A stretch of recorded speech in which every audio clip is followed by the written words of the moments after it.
Hello，大家好啊！今日咧想同大家講下咧 DSE 嘅 level 啦，我哋點樣去理解我哋常見嘅一個家庭嘅電器咧，就係呢個冷氣機嘅。咁我哋咧呢度啦，書面語嘅關係，咁我用翻空調機啦，咁希望大家都明白啦。咁啊，首先咧我哋大家要記得下熱傳遞裏面咧有一個好基本嘅物理原則，就係咧熱咧永遠都係自發地咧由高溫嘅物件流向低溫嘅物件。咁個情況就好似係水向低流個原理一樣。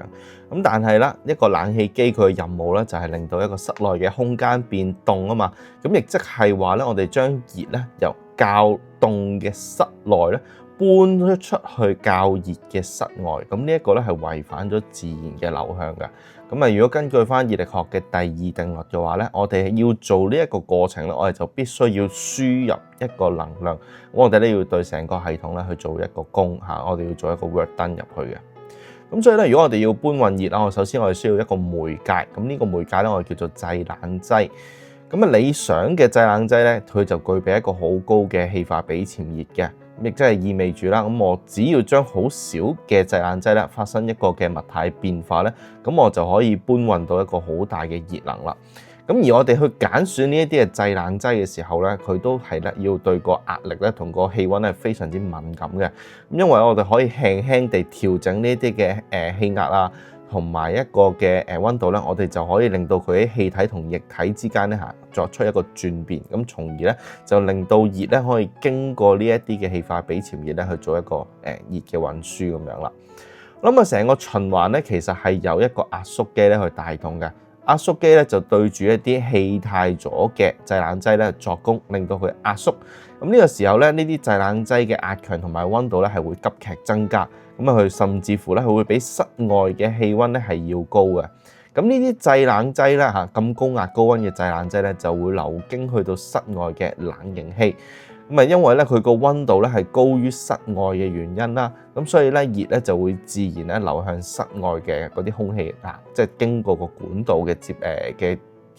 觸啦嚇，咁佢就會掂到室外嘅空氣啦。咁呢啲製冷劑咧就會同一時間啦佢會釋放潛熱啦，亦都會自己咧本身降溫，然後咧變翻做液體嘅。咁呢啲嘅高壓嘅液體咧經過咗膨脹閥，咁個壓強咧就會瞬間咁樣下降，咁而個溫度咧亦都係會瞬間下降嘅。咁咧甚至乎咧係變到比咧室內嘅空氣咧係仲要低。咁呢個時候咧佢流翻去室內嘅蒸發器啦。因為咧而家呢一啲製冷劑咧就已經好凍嘅關係啦，咁室內嘅熱能咧就會被吸入去呢啲管線裏面啦，令到大部分咧本身係液體嘅製冷劑咧吸收咗一啲嘅潛熱之後咧就會變翻做氣體。咁咧呢個就係點解我哋咧會喺室內感到涼快嘅原因啦。最後咧呢個熱嘅氣體啦，吸收咗熱嘅氣體咧，重新翻去呢一個壓縮機，再重複翻呢個循環咧，就變成咗我哋而家每日咧都非常之重要嘅一個冷氣機啦。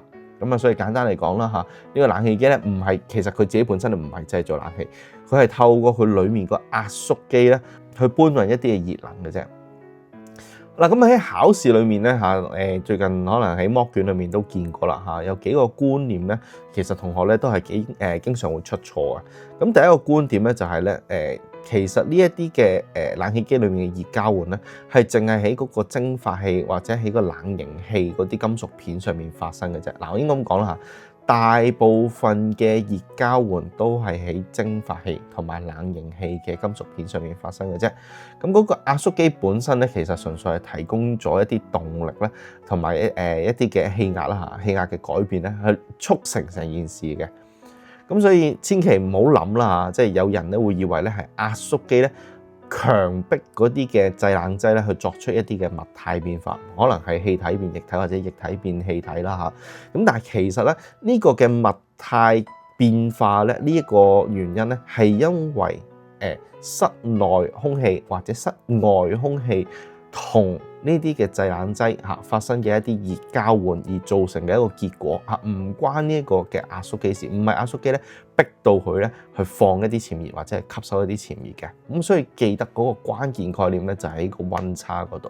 咁第三啦就係咧呢一啲嘅製冷劑咧，其實喺密封個管道裏面咧去運行㗎。咁所以咧呢一啲嘅冷氣機咧，其實係唔會將室內嘅空氣咧或者係室外嘅空氣咧抽入去抽出去咁樣。佢哋咧交換嗰個咧只係熱嚟嘅啫嚇，唔係空氣嚟嘅。